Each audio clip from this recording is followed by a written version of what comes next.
Good evening and welcome to Sunset News this Monday evening.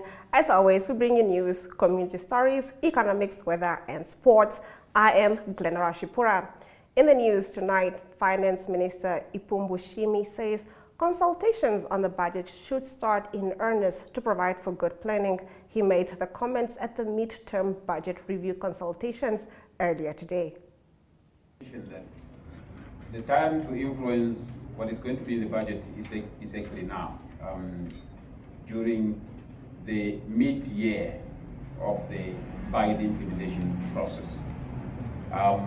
Because policy pronouncements are made now in October when we table the medium-term budget, because the idea is really for the medium budget is really to make some policy statements or announcements as to what is likely to be in the budget in the following year. So we are harvesting these ideas so that we can start to work on them, so that by the end of the year we will have harvested all the ideas that we believe we can accommodate in the next financial year. So this is the right moment if you really want to make a meaningful contribution into what needs to go into the budget.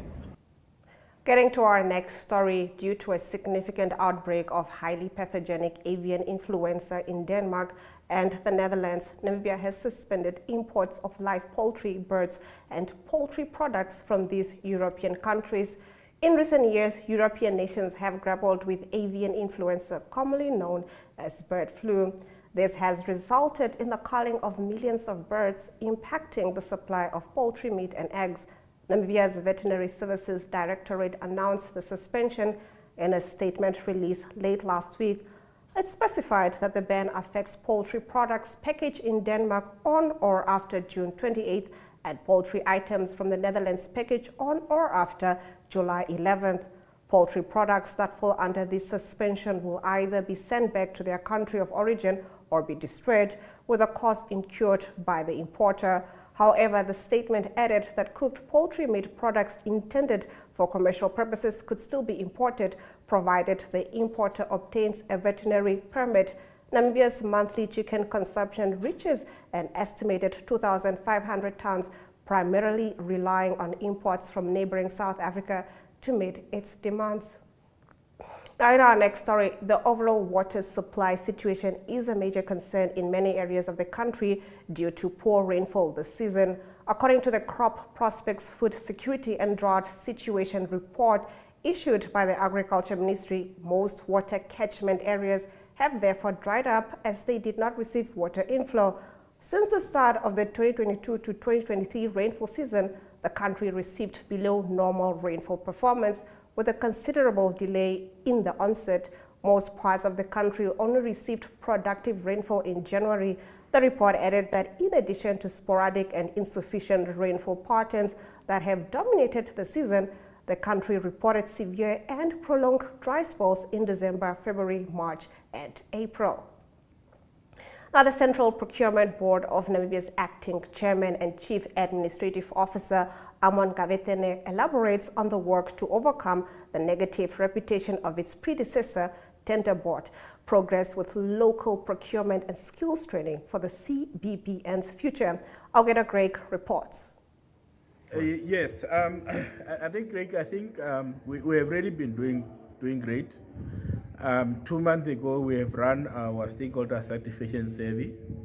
And if you really look at the comments, they are more about in terms of how we should improve our processes and so on. I don't think really the kind of negativity which was there to be seen as in institutions where corruption is so much entrenched and so on, it's really there. We've really, yes, the perceptions and negative perceptions about the board here and there, it's there, but I think we're on the right track. And I've been telling people to say, the more we run procurement processes and we put out the results and the bidders have an opportunity to challenge our process and so on, the better, because then it will also build the confidence and the trust amongst the public. And what about the short tenure that you have as the chairperson of the board? I'm quite happy. I think but I think that's in the nature of humanity. That you can do 10 things and 9 of them get it right, and if there is one, that's the one that's stuck in the people's mind. I know that the procurement of clinical items have really done a bit of damage to the institutions and also to those who are steering the process.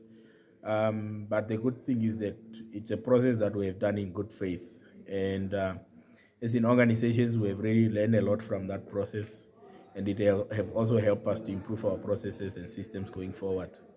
So in terms of the organization itself, I think I've made quite an improvement in terms of stabilizing the institutions.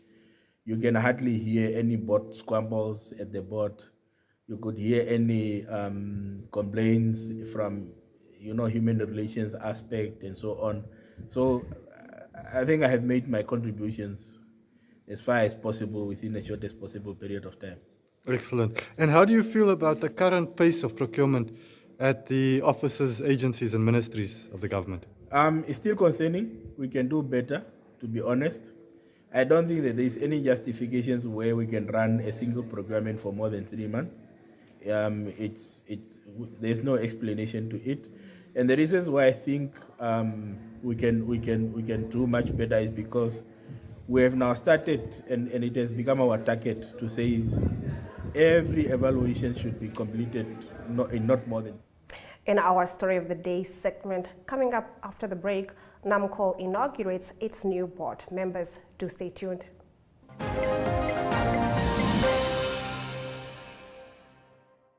Welcome to Active Kids, a daily TV show that sparks creativity, learning, and fun for young minds. With exciting activities and lessons, Active Kids inspires curiosity and a love for learning. New face to the 115. The perfect mix of play and education.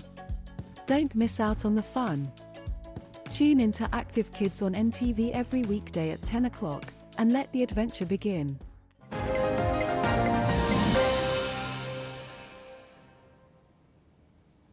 Now, the Namibian College of Open Learning this morning inaugurated its new board members that will serve on the board for the next 3 years. They are as follows: Dr. Hertha Pumuti, reappointed; Tonata Uwanga, reappointed; Evelyn Namoya, newly appointed; David Augustus and Rachel Kalipi, new appointments; students representatives Evelyn Nsinano and John Kahunda; Dr. Harold Murangi and Danette Steenkamp, ex-office members. During her keynote address, the Minister of Education, Anangihi Pondoka, said these members, sourced by the Finance Ministry, have the right blend of personalities and qualifications to steer NAMCOL towards success. Elizabeth Cabes reports. For the tenure of 3 years, I don't know, maybe when I call out names, what is the arrangement? Okay. Number 1, Dr. Hertha Pumuti, reappointed. Thank you, Doctor. Mr. Tonata Uwanga, reappointed.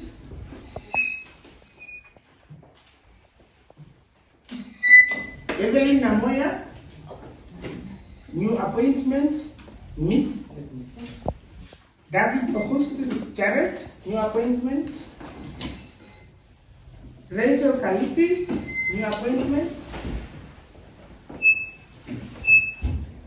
Evelyn Sinano, staff representative, ex-official member. John Kahunda, student representative, ex-official member. Dr. Harold V. Murangi, ex-official member. Ms. Steenkamp Maidi, ex-official member. So those are the new board members. Finally, let me congratulate you, new board members, for your appointment as members of the board of governors of NAMCOL. I thank you.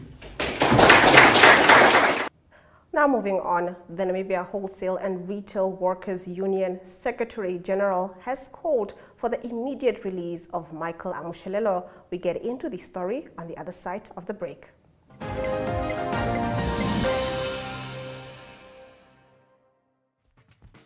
Welcome to My.NA Cars, your ultimate destination for everything automotive. I am your host, Diana Master. Teamwork makes the dream work, right? Discover the latest models, innovative technologies, and expert insights from our passionate hosts. Learn essential maintenance tips and get exclusive behind-the-scenes access to the automotive industry. Don't miss My.NA Cars on NTV every Thursday at 2100 hours.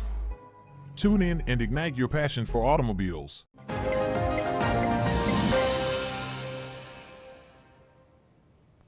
Now, the Namibia Wholesale and Retail Workers Union Secretary General Victor Hamunyela has called for the immediate release of activist Michael Amushelelo from police custody after being arrested on Independence Day in March for an unauthorized demonstration against Namibia's staggering youth unemployment figures. According to Hamunyela, trade unions, except the Trade Union Congress of Namibia, went mute on Amushelelo's detainment, and that is disturbing. Elizabeth Cabers reports. Listen to the laws that are lined up to come for discussion and deliberation at the National Labour Amendment Act is not part of it. The trade union relevancy and the demand for the release of Comrade Michael Amushelelo. We need to address certain aspects of trade unionism in this country for the trade unions to still remain relevant when certain issues are unfolding and when certain workers are finding themselves into precarious situations as a result of unrest labor in this country. It is very disturbing and not in the interest of solidarity that trade unions in this country opted to go on mute mode, except once the General Secretary of the Trade Union Congress of Namibia, who has once called for the release of Comrade Amushelelo. As wholesale and retail, with more than 74,000 members in this sector, we feel it's not fair that this man remains in custody after he was arrested for so long now. And if then the reason that he was arrested is because possibly he has violated the court rules or whatever, that does not then require long investigations. And that's, in our view, justice denied to the very person. This comrade was arrested leading the march of youth in this country, querying the issue of higher unemployment rate, youth unemployment, and other social issues that affect workers most. Henceforth, we are saying it is disturbing that union leaders in this country have opted to allow what colonial administration was doing when revolutionary Namibians arose against the system then. In this country, those that were saying it's wrong to just pick up a person and take him to Robben Island, the government of the day then has arrested and killed those people and put them into solitary confinement. We strongly feel this is what the Namibian government is doing to this very Namibian. Now, the International Energy Agency raises world oil demand forecast in 2023. We get into the story on the other side of the break when we get into your economic news.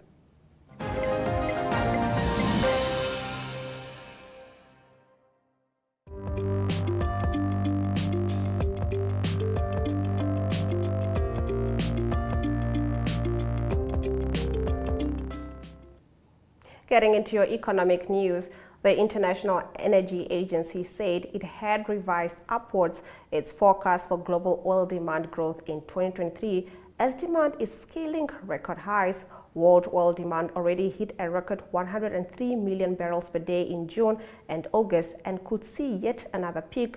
For 2023 as a whole, global oil demand is set to expand by 2.2 million barrels per day to 102.2 million barrels per day. China accounted for 70% of the growth.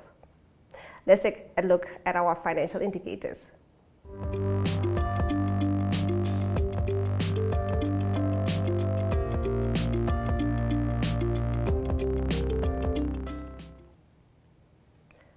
The Namibian dollar trades against the British pound at 24.09, against the euro at 20.76, against the US dollar at 19.02. 2 Namibian dollars and 62 cents gets you 1 Chinese yuan. Now on the commodities market, all commodities went down. Brent crude oil trading at 0.40%, going for $86 and 21 cents per barrel. After this short break, we get into your international news.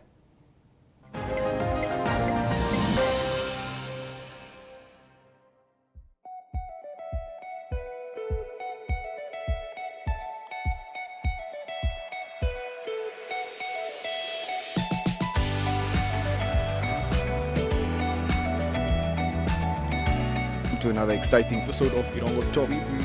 Hier is die weer en vertel ook vir julle waar die vis heel moontlik kan byt.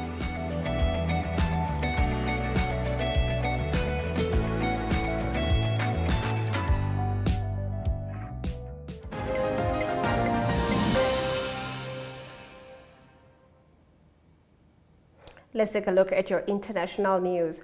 Meta CEO Mark Zuckerberg yesterday appeared to pull the plug on a proposed cage fight with fellow billionaire Elon Musk, posting on his Threads social media app that it was time to move on because Musk was not serious enough about the arena encounter.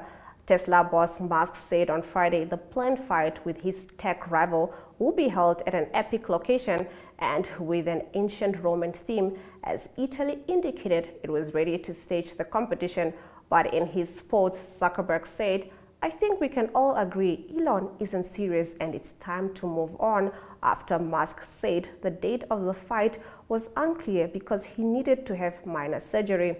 The two have traded barbs since Zuckerberg launched Threads, a social media app that closely resembles Musk's X platform, formerly known as Twitter. Musk did not immediately respond to Zuckerberg's latest comment. Now in our next story, Argentina held presidential primary elections on Sunday to elect candidates for the general election scheduled on October 22nd. Now polling stations set up in 17,431 public and private schools throughout the country closed at 6 p.m. local time, the National Electoral Chamber said. Voters could choose from 17 presidential hopefuls and their running mates for the 2023 to 2027 presidential term. Any ticket that garners a minimum of 1.5% of the valid votes will be able to participate in the general elections. Let's take a look.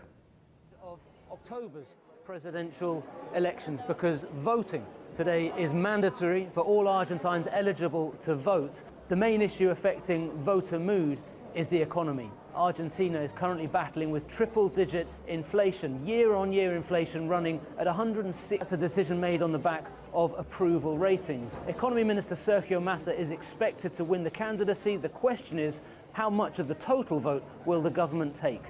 As for with politicians, and that has opened the way for the far-right libertarian Javier Milei to look to seek the protest vote. He's promised radical change for Argentina. So those are some of the issues to look for when we see the... Let's take a look at the weather predictions for tomorrow.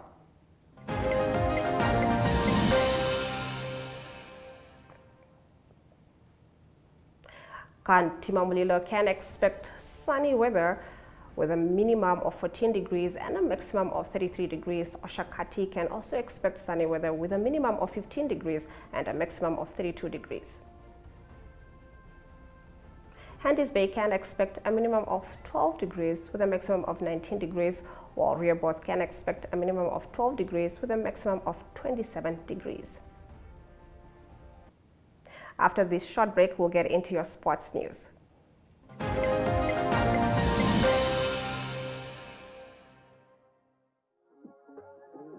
We are so excited to be kickstarting your morning with entertainment. Everything was happening during this past weekend. Yes. Exciting news. Wow, no, she was killing it already. In my opinion, I don't see anything wrong with him serving the full term.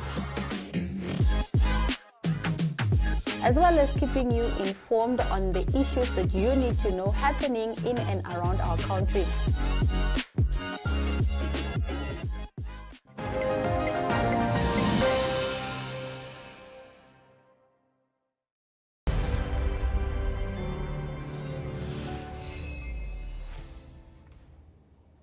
Well, good evening, viewers. On today's Sunset News, brought to you by Sports Wrap. Well, the Premier League is back as Man City get a convincing 3-0 win against Burnley, while Chelsea settle for a 1-1 draw against Liverpool at the Stamford Bridge. Speaking of local sports, the Central Volleyball Association League 2023 finals took place at the Unam Gym Hall. In the overall winners, we had the women who took first place were Revivals. In second, we had Comas Nampol. In third, we had Kudos. And in the men, we saw Comas Nampol take first, NDF takes second, Afrocat C secured the third prize. Well, the prize money was 2,000 for the third place, 3,000 for second, and 5,000 for the winners.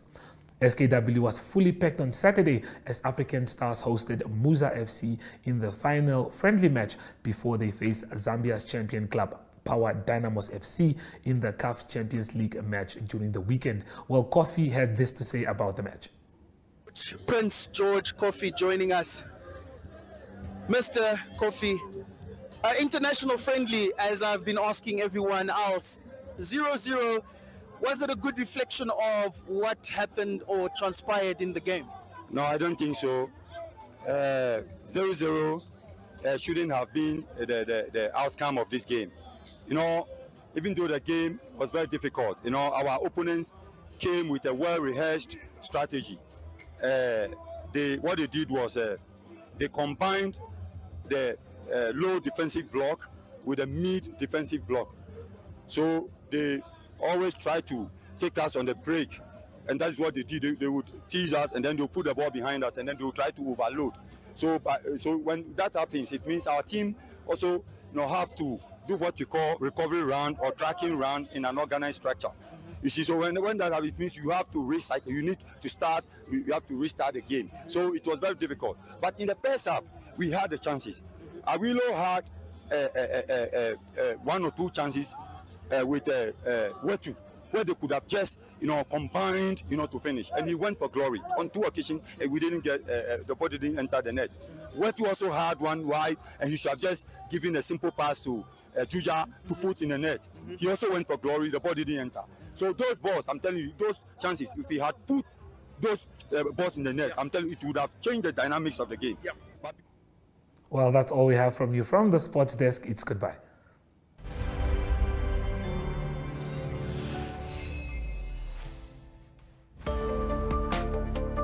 Namibians are still safe. Everywhere else, the Supreme Court said we are not going to rely on foreign judgments. By all means, we try to not make journalists public figures, but at the end of the day, they are. Very good evening. My name is Tewen Jebela, your host. With their Protestant offsprings. But the implementation, like she's saying, is another thing.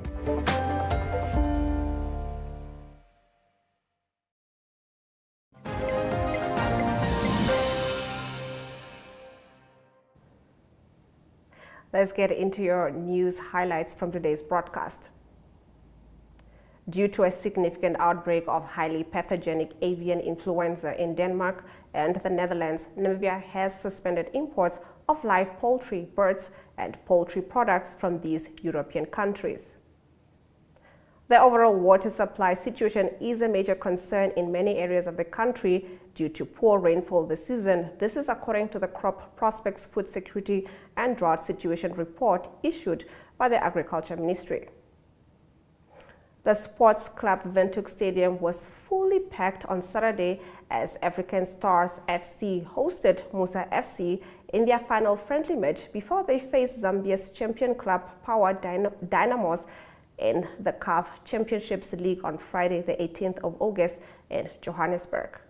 And with that, we've come to the end of the broadcast. Make sure you join Sunset News on Facebook, on all the NMH platforms on weekdays, as well as on our website, oneup2.com. Sunset News screens on DSTV channel 285 and GoTV channel 25 every weekday from 7:30 p.m. to 8 p.m. I am Glenora Shipura, and this has been Sunset News. Don't end your day without us.